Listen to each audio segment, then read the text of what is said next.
Welcome to a new Daily Top AskReddit video. Today's topic.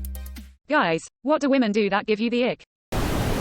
Silent treatment. I've hated it for the longest time. When you do something wrong and you try to apologize and they say nothing is even worse. Just hurtful. I told my ex that refusing to talk to me was childish and she was horrified. She texted me later to say I should sleep in the spare room. A few days later she texted me to move out. Still no idea what I did wrong. But I made my point and the relationship ended. I'm not staying in a relationship with someone who stomps around all day. Saying she's fine when I ask what's wrong. It's ridiculous and infuriating. That doubling down would have manifested in other ways later. Problems don't always have to be resolved immediately, but communication needs to be there. Recently came out of 9-year relationship where this kind of thing was standard practice. She got so comfortable giving me the silent treatment it slowly became permanent. She had some really serious mental health issues from a very troubled upbringing that she just refused to deal with. I tried to support her. I had all of the empathy for her and all it did was drag me down to place she wanted to stay. Misery. Toxic negativity. It's all she knew. It wasn't too long before I was completely broken, had no fight left in me.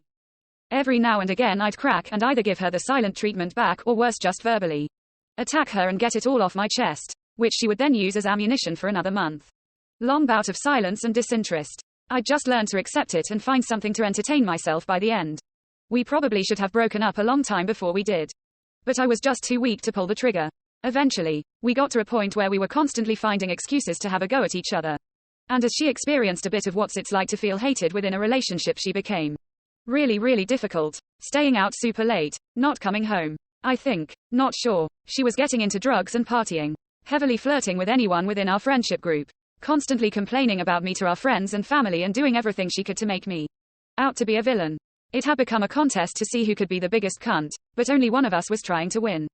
When we finally broke up, she called my mother and told her she felt she was in danger and that I had gone off the rails on drugs and booze. Never laid a finger on her in 9 years. Never threatened any kind of violence.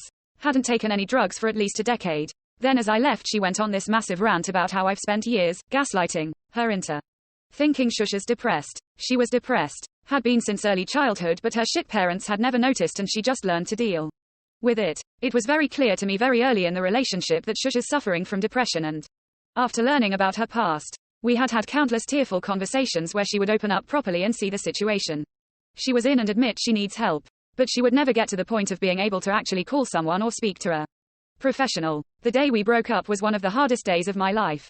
But within a week I felt so much better. The anxiety and pressure of dealing with her mood swings still affects me today. But I'm quite good at recognizing it. And I've learned to use it as a tool. Financially not spending all my money on shit for her to try make her happy was a massive bonus to my mental health too. And for the first time in almost a decade I bought myself new clothes. It's been almost 2 years since we broke up. I still think about her a lot and I've not found myself comfortable enough to start looking for a new partner yet. But he'll get there one day I hope. Lol, sorry for the rant. Y'all. Edit. I had no idea so many of you are going through this. It feels bittersweet. It's nice that I'm not the only one, but fuck me do I feel bad for everyone in the same boat. Keeps heads held high, gentlemen. Don't be afraid to speak out. It's about time some of this toxic female behavior started getting called out. And we need to break the stigma that men can never be in the right when it comes to their emotions. Thank you to all who commented. I'm not sure why today of all days I decided to open up about this, but I'm glad I did. I feel heard. Rock biceps. The silent treatment is abusive. It's okay to say, I need space. I will reach out to you when I'm ready. I will never understand how someone can be super close with somebody and punish them with silence while they know the other person is left physically sick over it. Just communicate. It's not that hard. I was going to say this. My wife will kind of go dark, silent, but she will always tell me that something is up and she just needs to work through it. And we talk after she's in a better place. The simple fact of knowing that it's just temporary and we'll talk. They just need some space.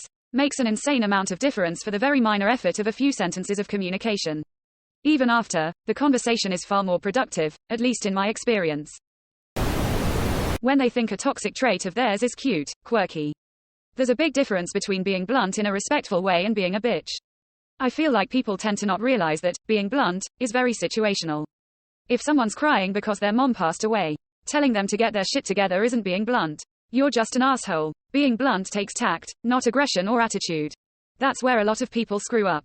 They think it means they can say whatever pops into their heads, mean or otherwise, without any thoughts to how it affects others.